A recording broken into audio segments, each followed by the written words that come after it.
Assalamualaikum warahmatullahi wabarakatuh. Salam guru penggerak, tergerak, bergerak, dan menggerakkan.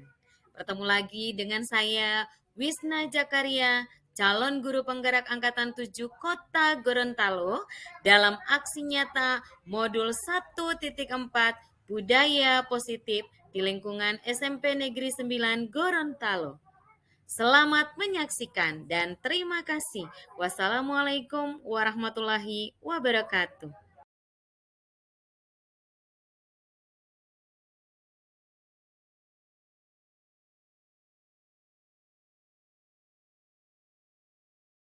Bismillahirrahmanirrahim. Assalamualaikum warahmatullahi wabarakatuh.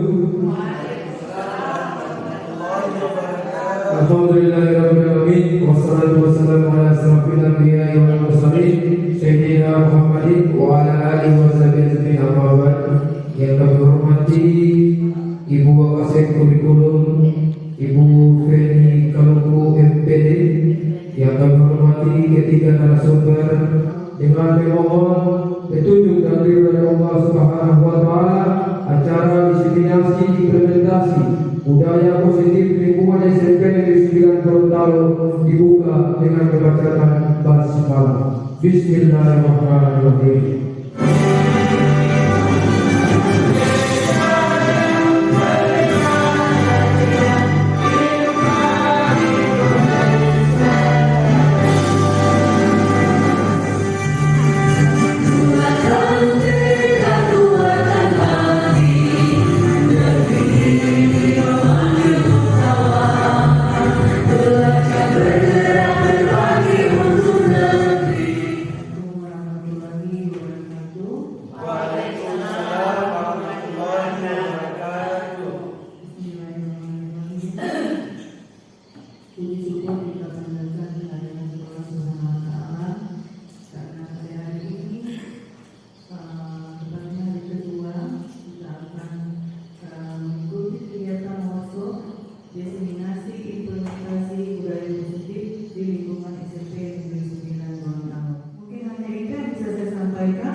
Saya mohon maaf, sekian dan terima kasih. Wassalamualaikum warahmatullahi wabarakatuh. Sekarang kita akan masuk pada acara inti kita, yaitu penerimaan materi. Dan untuk materi pertama akan disampaikan langsung oleh yang terhormat Bapak Muhammad Jabar SPD dengan judul materi yaitu teori kontrol dan nilai-nilai kebajikan universal. Untuk itu, waktu di depan kami persilakan. Assalamualaikum warahmatullahi wabarakatuh.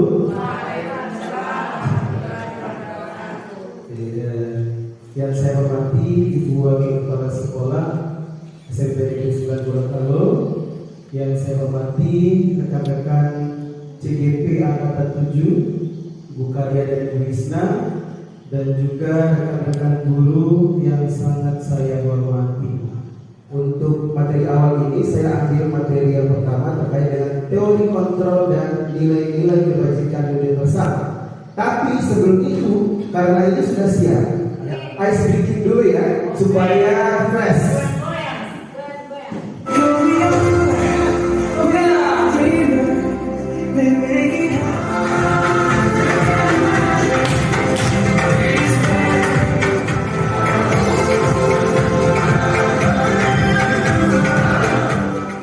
Oke ya, jadi Bapak Ibu, materi pertama ini terkait dengan budaya positif ya.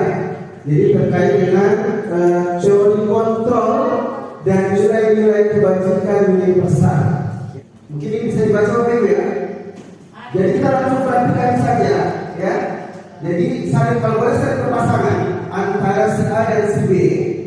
Ya, kemudian si A ini akan bertugas untuk mengepalkan satu tangan.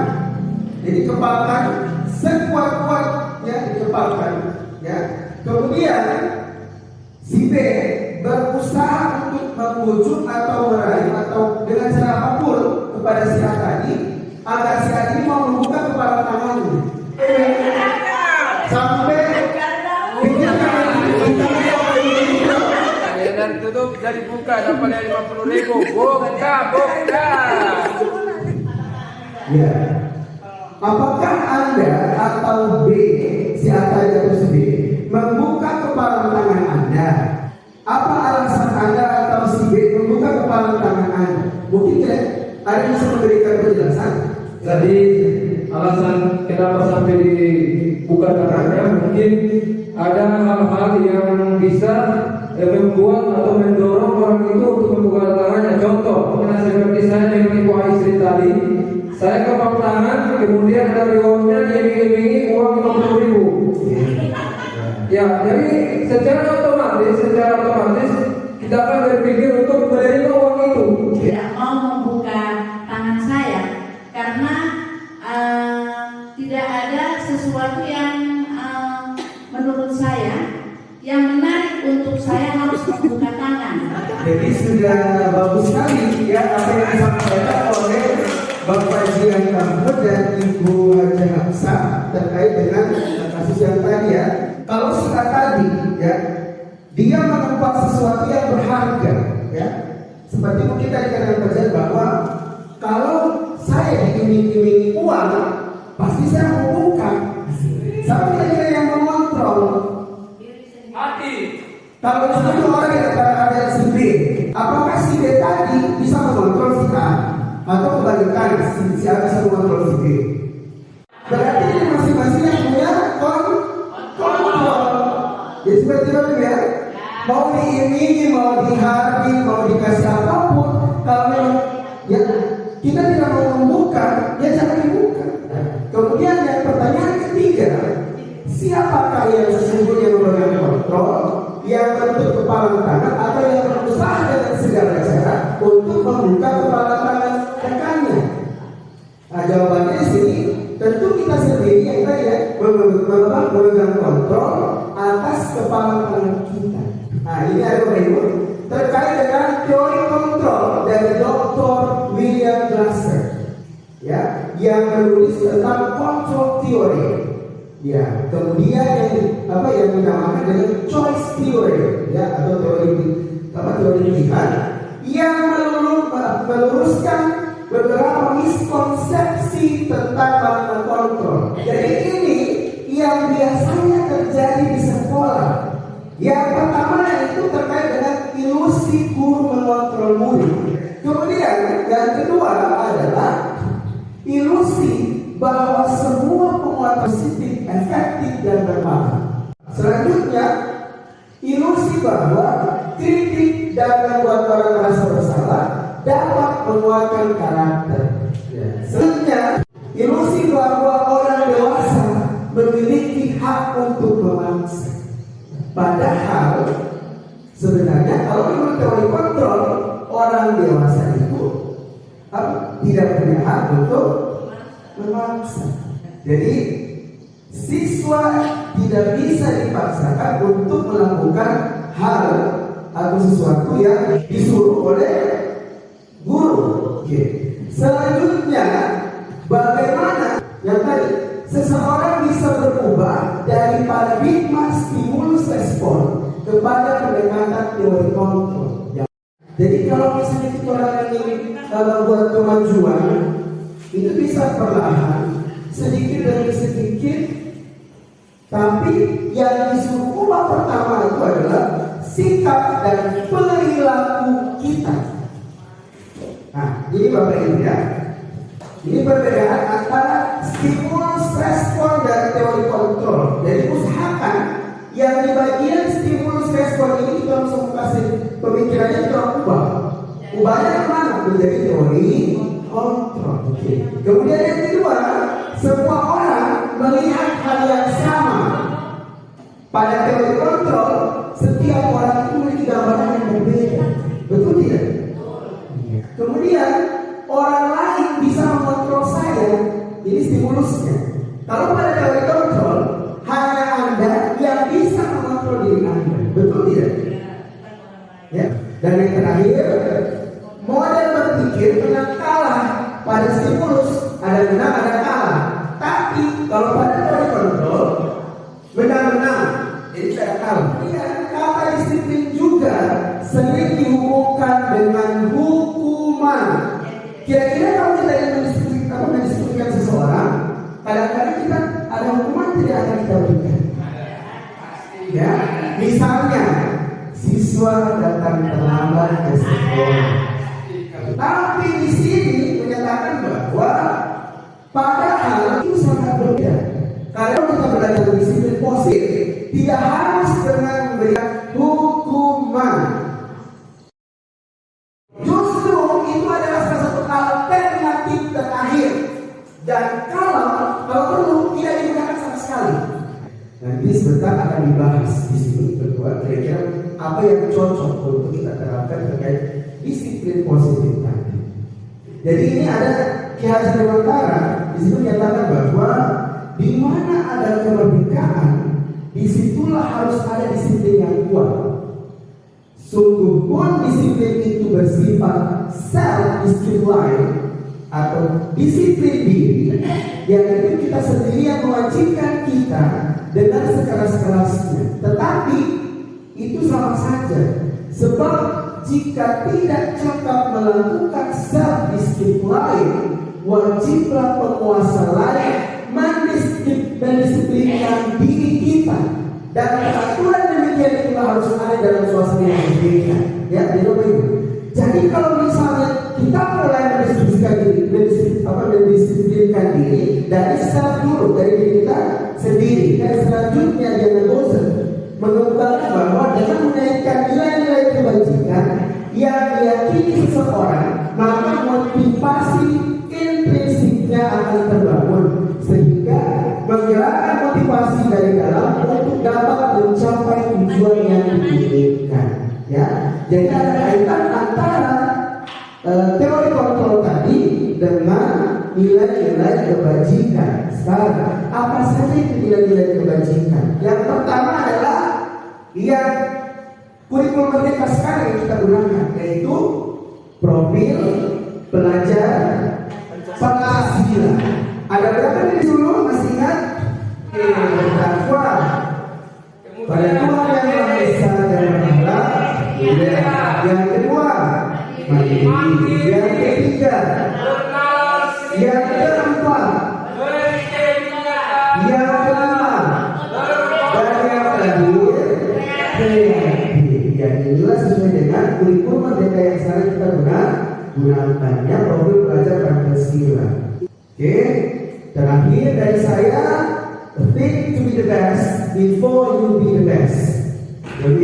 Jadi berpikirlah untuk menjadi yang terbaik sebelum kita menjadi yang terbaik. Oke, jadi ya, sekian dari saya. Mohon maaf apabila ada salah-salah kata. Wabillahi taufiq wal hidayah.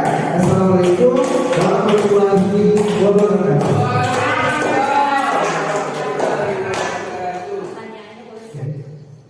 Selanjutnya, lanjutan materi yang kedua yang akan disampaikan oleh Ibu Wisna Jakaria SPDP. Ya, untuk materi saya sebenarnya melanjutkan materi dari Pak Muhammad. Jadi alhamdulillah untuk pengimplementasian budaya positif ini, kenapa kami ditugaskan untuk mendiseminasikan implementasi dari budaya positif ini di sekolah? Karena ini adalah awal yang baik. Insya Allah ini adalah awal yang baik dalam artian bahwa ketika kita nanti akan mendisiplinkan anak, terlebih dahulu harus kita tahu bagaimana cara untuk bisa mendisiplinkan, menghadirkan disiplin positif dalam diri anak tersebut. Gitu. Jadi Bapak dan Ibu, sekali lagi kami sampaikan, kami bertiga di sini hanya mau menyampaikan bahwa ini loh budaya positif. Kami di sini tidak mau dianggap sebagai mengajari Bapak dan Ibu, karena di sini kita nantinya diupayakan akan bekerja sama. Jadi kolaborasi untuk menciptakan budaya positif itu akan kita laksanakan. Seluruh warga sekolah itu harus bekerja sama untuk dapat mengimplementasikan budaya positif. Nah, dari awalnya pemberian hukuman, kemudian beralih ke stimulus kontrol, stimulus respon, kemudian kita diupayakan dari stimulus respon beralih ke teori kontrol. Nah, harapannya juga anak-anak seperti itu. Jadi kita tidak harus saling mengontrol, tapi diri anak itu yang ingin mengontrol bahwa saya harus jadi anak yang memiliki budaya positif. Itu intinya. Nah, untuk 3 motivasi perilaku manusia, yang pertama adalah untuk menghindari ketidaknyamanan. Apapun yang kita lakukan, ini pasti ada yang pertama ini. Mungkin peralihannya dari yang pertama, untuk menghindari ketidaknyamanan atau hukuman. Yang berikut untuk mendapatkan imbalan atau penghargaan. Saya mau datang cepat supaya dapat penghargaan. Saya mau melakukan ini supaya dipuji. Saya mau bekerja seperti ini supaya mendapatkan apresiasi dari saya dan Bapak Kepala Sekolah. Itu diharapkan tidak seperti itu. Nanti ada penghargaan, nanti diberi hukuman, baru mau melakukan sesuatu. Itu yang mulai paradigma yang mulai dirubah.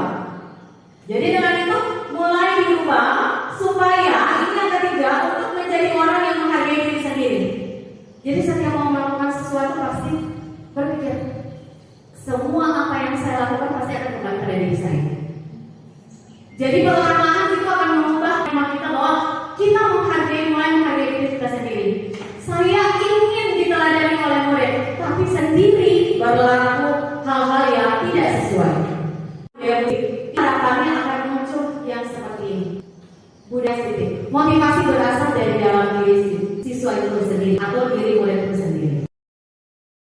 Kemudian untuk hukuman, konsekuensi dan restitusi dalam menjalankan peraturan ataupun keyakinan kelas atau sekolah, bila mana ada suatu pelanggaran, tentunya sesuatu harus terjadi.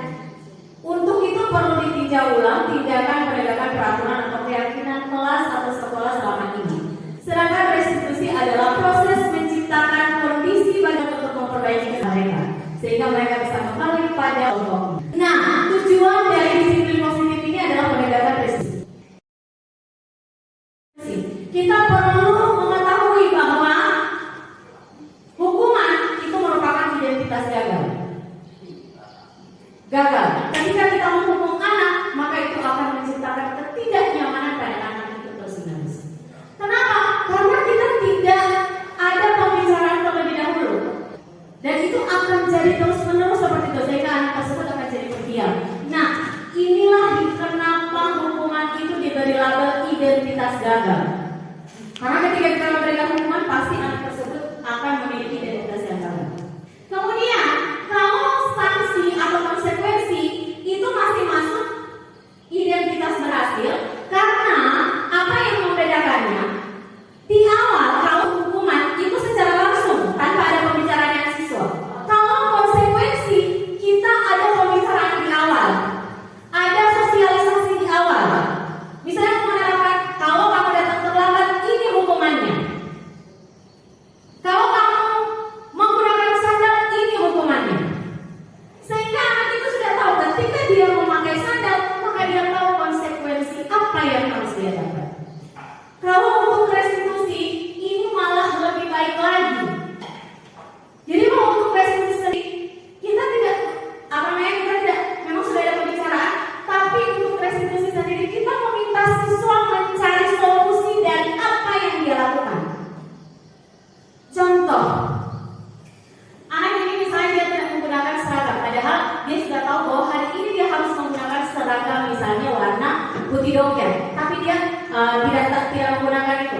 Ketika kita melakukan restitusi, kita mengajak anak itu berbicara dari hati ke hati sampai anak tersebut bisa menemukan solusi dari apa yang dia lakukan, sehingga tertanam dalam dirinya bahwa apa yang saya lakukan pasti akan kembali pada diri saya juga. Yang saya garis bawahi di sini, ini kalau untuk hukuman, korban mendapatkan keadilan. Memang pada saat kita menghukum, bisa ada anak yang berkelah salin baju. Kejadian ini. Ketika kita akan memberikan hukuman, otomatis kita akan menghukum anak yang melakukan, yang menarik baju ini. Kita memberikan hukuman, sehingga yang korbannya, alhamdulillah, merasa senang karena dia terobati. Tetapi kalau kita menggunakan konsekuensi, itu anak tersebut korban diabaikan. Karena kita malah lebih dekat dengan orang yang memberikan hukuman, yang menarik bajunya. Kita mencari solusi dari dia, tapi yang si korban misalnya kancingnya terlepas, itu abaikan. Itulah kenapa untuk yang frekuensi masih masuk identitas, tetapi lebih baik lagi restitusi. Kenapa? Kalau restitusi dua-duanya mendapatkan keuntungan. Makanya kenapa tadi Pak Muhammad Jamal untuk restitusi istilahnya menang-menang, tidak ada yang kalah. Istilahnya menang-menang ketika kita akan restitusi, jadi anak yang keluar kancingnya itu kita yang mengeluarkan kancing atau yang berkelahi itu kita ajak bicara, kemudian menemukan solusi. Solusinya mungkin saja bagaimana cara supaya mau mengembalikan kancing baju si anak itu. Jadi dia nanti akan berpikir, saya akan coba. Misalnya kalau dia misalnya memberikan solusi, kita bisa memberikan solusi. Bagaimana kalau kamu menjahitnya? Nah kalau misalnya saya tidak mau menjahit, Bu, ya mungkin kamu bisa belajar sama siapa yang di sini misalnya tahu menjahit, sehingga kamu bisa mengembalikan kancing dari temanmu yang kamu rusak. Gitu. Makanya kenapa kita diarahkan untuk menuju ke penggunaan restitusi, karena restitusi adalah merupakan implementasi dari budaya positif. Kesimpulan dari apa yang ada di dalam tabel tadi, hukuman itu bersifat tidak terencana dan bersifat satu arah dan berupa hukuman fisik dan psikis. Nah, intinya Bapak dan Ibu, ketika kita memberikan hukuman itu wajib untuk setara. Contoh, ketika anak tersebut mengotori kelas, maka dia wajib membersihkan kelas. Itu hukumannya. Untuk menjalankan budaya positif memang butuh waktu yang tidak cepat. Butuh proses. Kemudian kalau untuk konsekuensi, jadi kalau untuk konsekuensi sudah terencana, artinya sudah ada pembicaraan dengan siswa. Misalnya, pagi-pagi datang, kamu tidak tahu, kamu sudah tahu aturan sekolah? Tahu Pak, maksudnya jam berapa? 7:30 Pak. Kenapa kamu datang jam segini? Berarti akan ada hukuman. Dia tahu hukumannya ada. Itu yang disebut dengan konsekuensi. Kemudian kalau untuk restitusi, murid menyampaikan sendiri apa yang diinginkannya untuk menebus kesalahan. Dan itu ada di video-video kami nanti pada terakhir akan kami terangkan bagaimana mekanisme pelaksanaan restitusi itu. Dan akan ada lebih jelas tahapan restitusi itu akan disampaikan oleh teman saya, Ibu Karyawati ini.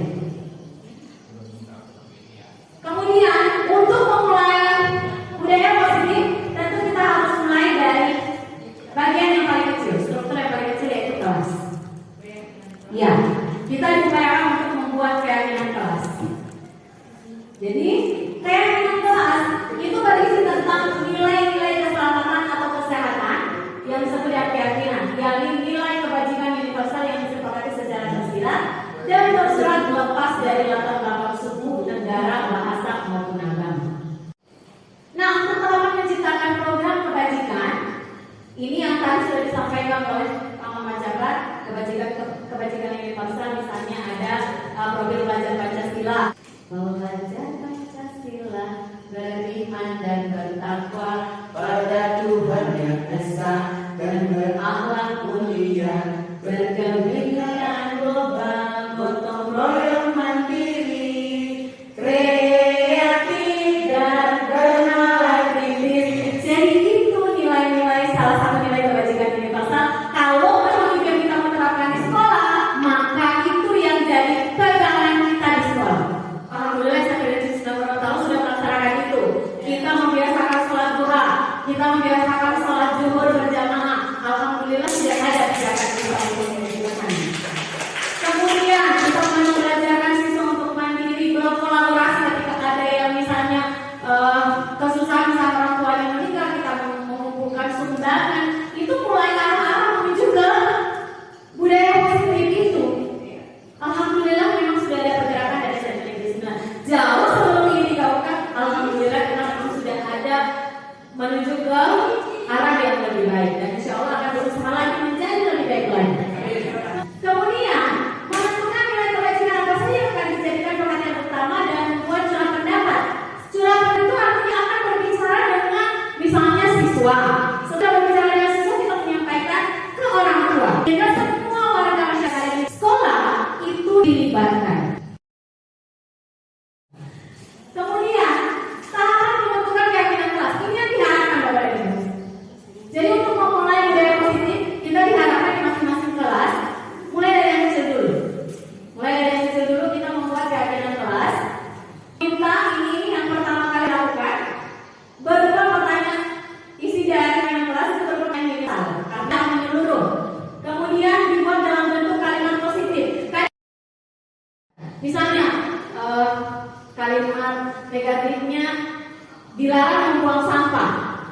Segala Merdeka ini juga ya. Ya, berarti kalimat positif juga mungkin kalau kita ubah ke arah yang lebih baik lagi, kalimat positif Buanglah sampah pada tempatnya. buanglah sampah pada tempatnya. Jadi kita diupayakan ketika mau membuat keyakinan kelas, siswa itu diarahkan menggunakan kalimat-kalimat positif.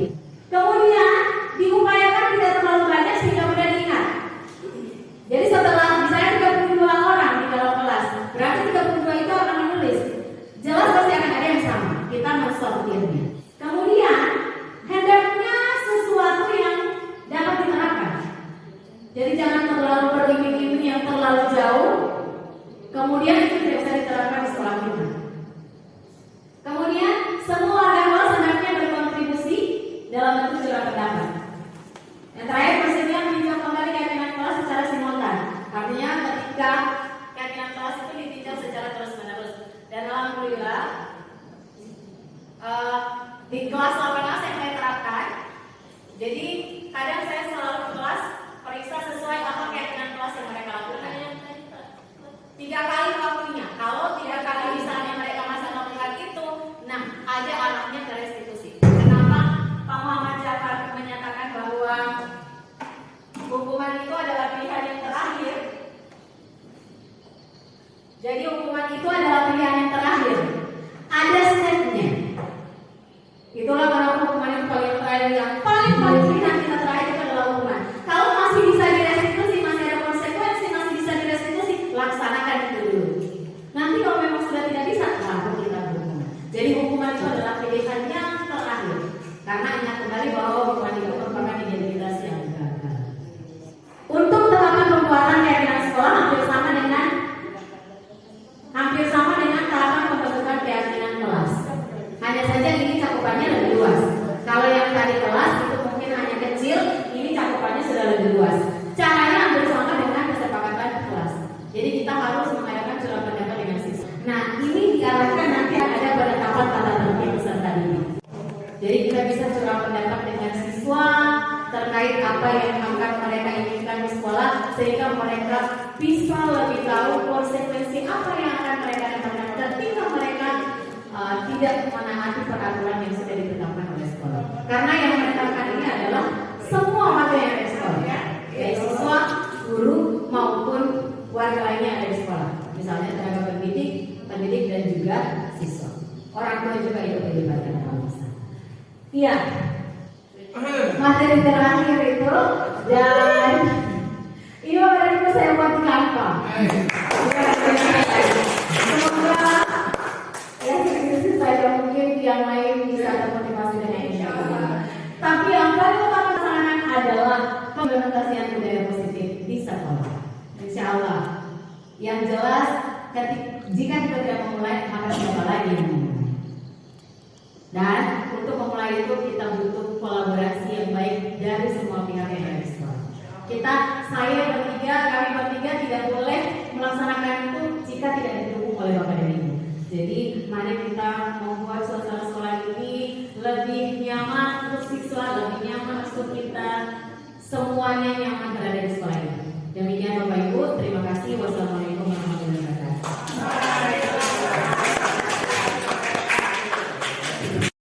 Terima kasih kami sampaikan kepada pemateri Ibu Wisna Jakaria yang sudah cukup jelas menjelaskan tentang materi yang sudah disampaikan tadi.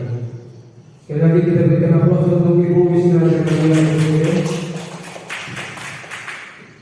Selanjutnya kita pada materi yang disampaikan oleh Ibu Karyawati Bile dengan judul materi yaitu kebutuhan dasar manusia dan dunia berkualitas.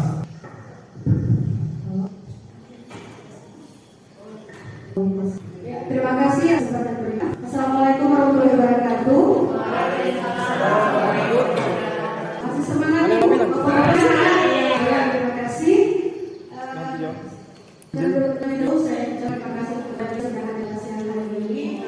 Persis jarak-jarak dan kritis, kritis, pertunjukan kaum-kauman. Alhamdulillah Bapak dan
Ya, seluruh tindakan manusia memiliki tujuan tertentu. Semua kawan adalah usaha kita yang terbaik untuk dapat mendapat apa yang kita inginkan.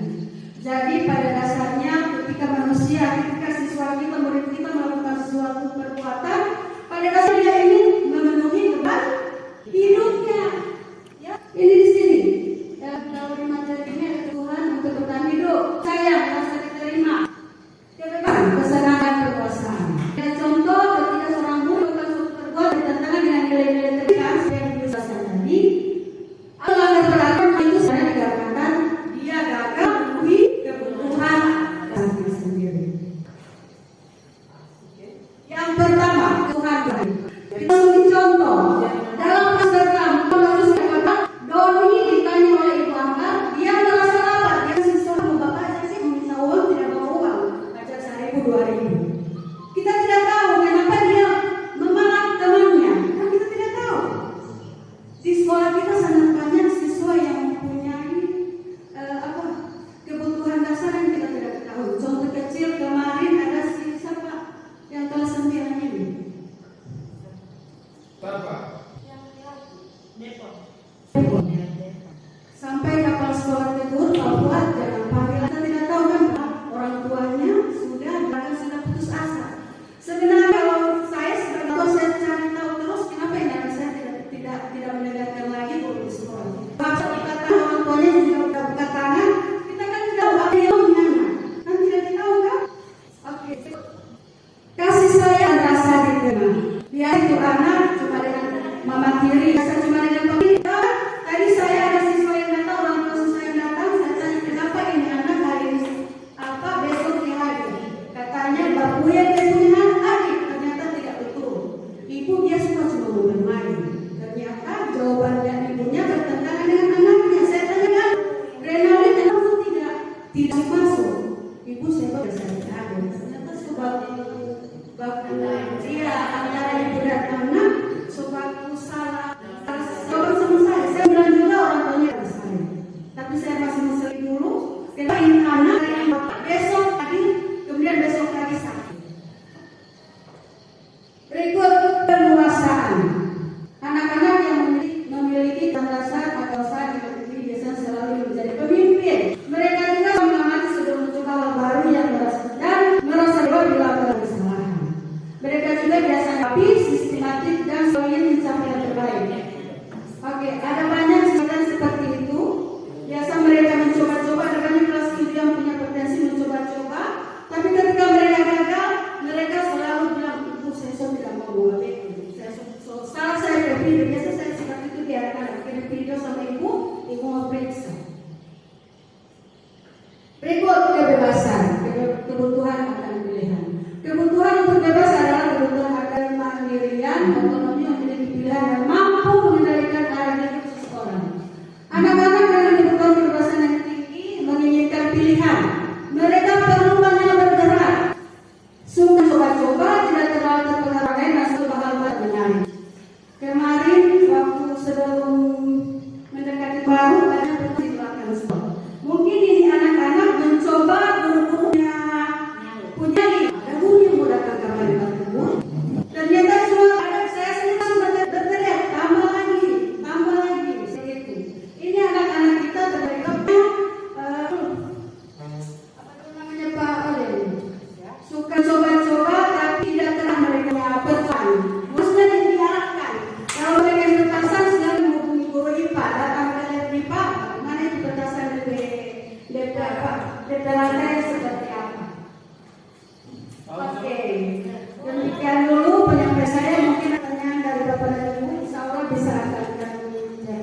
Demikian materi yang disampaikan oleh Ibu Karyawati Mile dan bagi kenapa untuk ketiga CDP sedang sudah memberikan materi. Dan yang terakhir kita menyaksikan beberapa video yang akan diputar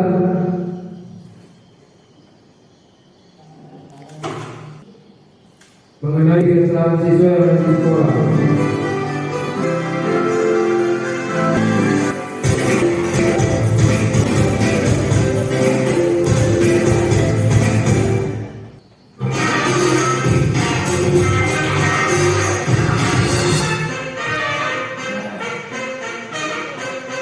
Ini yang terakhir Bapak Ibu. Pelaksanaan proyek ketiga restitusi.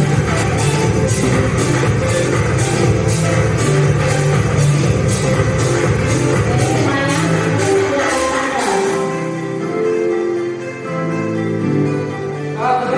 ini yang diharapkan dari teori penonton.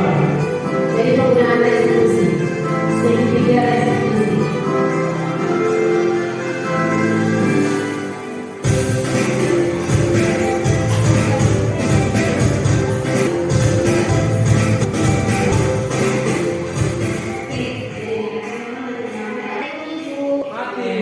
Mati.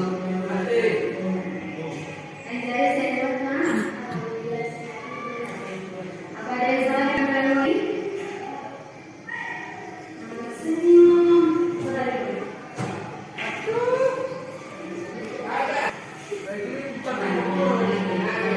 Jadi yang pertama, stabilkan identitas.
Bagaimana kalian bisa? Alhamdulillah sehat. Maaf ya, apa mengganggu istirahat.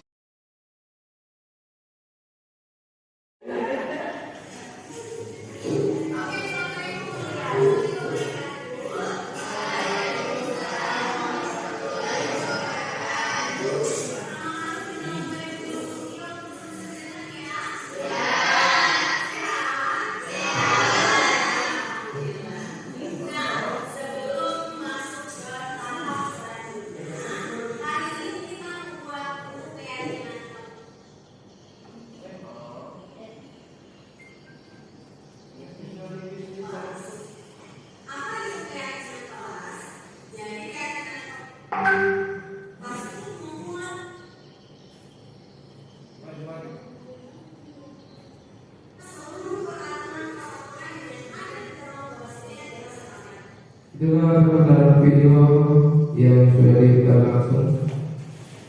Untuk itu kita akan masuk pada sesi terakhir, yaitu sesi tanya atau ada yang bertanya dipersilakan. Dari materi yang pertama, materi yang kedua, dan materi yang ketiga, kiranya para peserta bisa memberikan pertanyaan. Assalamualaikum warahmatullahi wabarakatuh.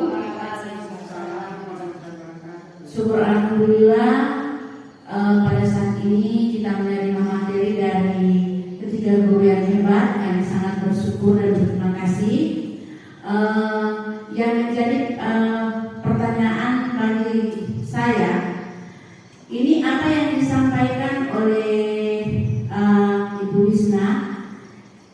Sebetulnya alhamdulillah, walaupun saya belum tahu bahwa diseminasi implementasi budaya positif di lingkungan sekolah, dengan tidak mungkin saya tidak sadari saya sudah memberikannya.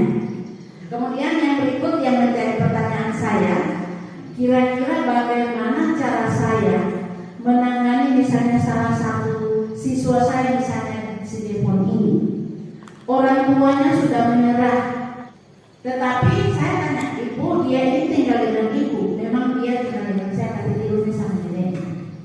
Lalu saya anjurkan dari ibu, kalau boleh ibu bawa lagi ke rumah ibu, tidur bersama ibu satu atap, karena setahu saya kalau dia sebagai seorang nenek, pasti apa saja yang akan diminta dan dilakukan oleh anak ini itu karena mungkin dan bukan tidak salah, mungkin itu adalah bentuk kasih sayang kepada cucunya. Dia tidak tahu mana yang positif dan mana yang negatif, mana yang bisa menguntungkan dia, mana yang bisa merugikan anak ini, itu neneknya tidak tahu. Nah, kira-kira bagaimana cara saya untuk merubah si Devon ini? Barangkali cukup sekian pertanyaan saya.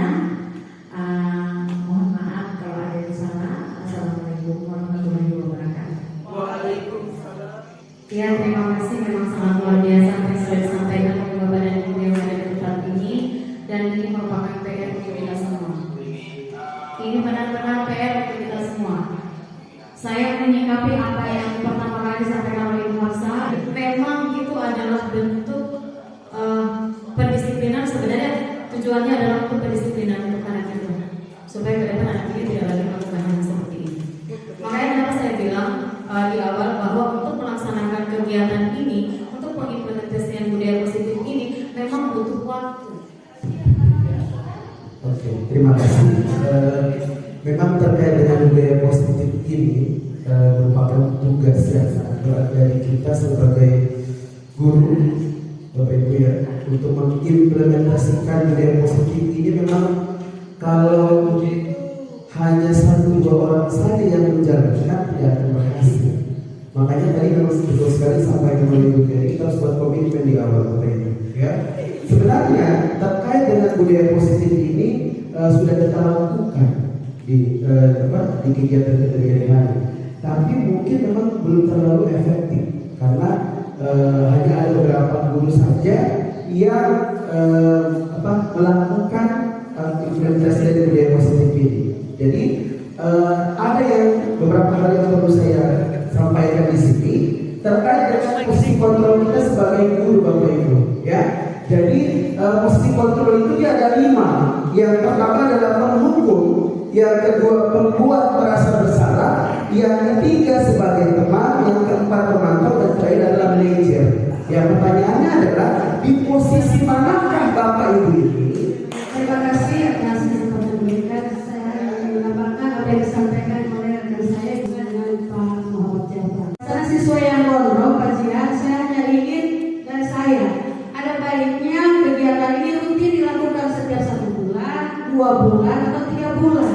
Berikut adalah yang paling parah, ketika tidak membersihkan kelas, ibu pakai denda. Dendanya berapa nak? 1.000. Bukan ibu yang bikin denda, ada yang sendiri 3.000. Lalu uangnya kemana? Ibu pikir uang kelas itu. Dan yang terakhir, pada intinya Bapak dan Ibu semua akan terlaksana apabila ada kerjasama dari kita semua guru. Terima kasih. Wassalamualaikum warahmatullahi wabarakatuh. Waalaikumsalam warahmatullahi wabarakatuh. Dan dengan dibacakan hamdalah alhamdulillahirabbil alamin, acara diseminasi implementasi budaya positif di lingkungan SMP Negeri 9 Gorontalo dinyatakan selesai. Wabillahi taufiq wal hidayah. Wassalamualaikum warahmatullahi wabarakatuh.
bisa diterima setelah program atau kegiatan budaya positif itu dilaksanakan di SMP Negeri 9 Gorontalo.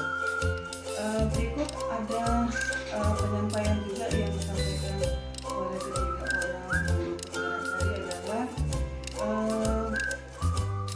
pergeseran teori stimulus respon ke teori kontrol, ya. Kemudian penyusunan tentang keyakinan kelas yang merupakan awal dari pengimplementasian budaya positif yang dilaksanakan di lingkungan